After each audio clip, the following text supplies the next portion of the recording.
আসসালামু আলাইকুম ভিউয়ার্স, দেশ এবং দেশের বাইরে থেকে যারা আমার এই ভিডিও দেখছেন তাদের সবাইকে আন্তরিক শুভেচ্ছা। ভলভো হানিফ এন্টারপ্রাইজের বহরে থাকা একটি আইকনিক ব্র্যান্ড। ভলভো B9R মাল্টিএক্সেল মডেলের এই বাসগুলো একমাত্র হানিফ এন্টারপ্রাইজের বহরে আছে। এই বাসগুলো সবশেষ হানিফ তাদের বহরে যুক্ত করেছিল 2017 কি 16 সালে।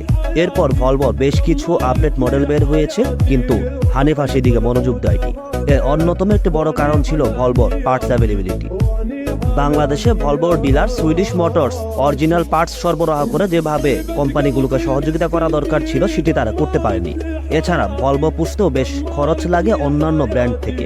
ফলে হানিফের পর বাংলাদেশ আর কোনো কোম্পানি ভলভো বাস নেওয়ার সাহস দেখায়নি। বর্তমানে হানিফের বহরে ডাম্পড অবস্থায় পড়ে থাকা ভলভোর বেশ কয়েকটি গাড়ি ইতিমধ্যে সচল করেছে চাইনিজ ইঞ্জিন দিয়ে। তারা ভলভোর অরিজিনাল ইঞ্জিন পায়নি, বা যদিও পেয়ে থাকে সেগুলোর দাম অনেক বেশি। সেই হিসেবে হানিফ অত টাকা ইনভেস্ট করতে চায়নি। এখনো পর্যন্ত তাদের বেশ কয়েকটি ভলভো পড়ে আছে, যেগুলোতে চাইনিজ ইঞ্জিন লাগিয়ে সামনে আবার চালু করা হবে সেই চিন্তা করছে। ফলে নতুন মডেলের ভলভো বাস আনার কোনো চিন্তা হানিফ এন্টারপ্রাইজের নেই। যদিও ফেসবুক সহ বেশ কিছু জায়গায় শোনা যাচ্ছে সরকার পরিবর্তন হয়েছে, এখন হানিফ হয়তো ঘুরে দাঁড়াবে, তারা আবার ভলভোর নতুন নতুন মডেল বাংলাদেশে আমদানি করবে। কিন্তু এই বিষয়টি একেবারেই সঠিক নয়। ভারতে লাক্সারিয়াস সেগমেন্টের মধ্যে সবচেয়ে বেশি চলাচল করে ভলভোর বাস। সেখানে তাদের ভলভো 9600 এই বাসগুলো বাংলাদেশে যদি আনতে হয় সেক্ষেত্রে প্রায় 3 কোটি টাকার মতো খরচ পড়বে। হানিফ এন্টারপ্রাইজ এখন আর এই সাহস দেখাতে যাচ্ছে না, কারণ এই বাসগুলো আনার পর তারা পার্টস নিয়ে বেশ চিন্তায় আছে।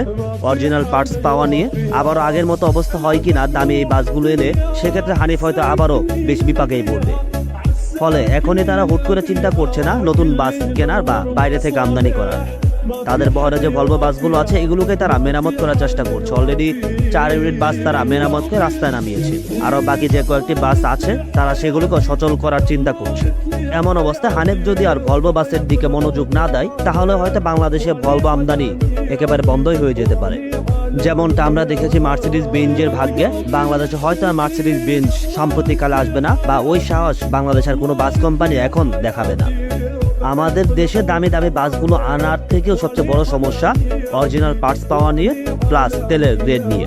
আমাদের দেশে তেলের গ্রেড খুবই নিম্নমানের, যা দিয়ে বিলাসবহুল বাসগুলো চালানো খুব কঠিন। খুব দ্রুতই ইঞ্জিন নষ্ট হয়ে যায়।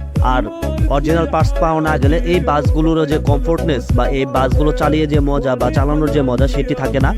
আর সবচেয়ে বড় সমস্যা বাংলাদেশে ভালো রাস্তা নেই, যে রাস্তায় লাক্সারিয়াস এই বাসগুলো চলবে। এর মধ্যে আবার কম দামের বাস বাংলাদেশে বাজার দখল করে ফেলেছে, যার কারণে বিশেষ করে স্লিপার বাস, যার কারণে পুরো সেক্টরই বেশ হুমকির মুখে।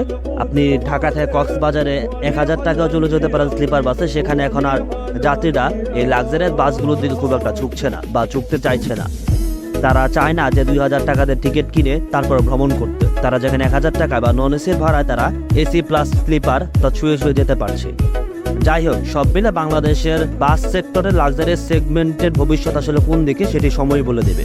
সামনে আমি যেটা মনে করছি চাইনিজ বাসের আধিক্য বাড়তে পারে বাংলাদেশে। কম দামের মধ্যে ওই বাসগুলো কিছুটা নাকি কমফোর্টেবল, যেটা বিভিন্ন মালিকের কাছ থেকে শুনতে পারছি। তারাও এখন সেদিকেই ঢুকবে বলে এমনটাই মনে করছি। ভালো থাকবেন, সুস্থ থাকবেন, ধন্যবাদ সবাইকে।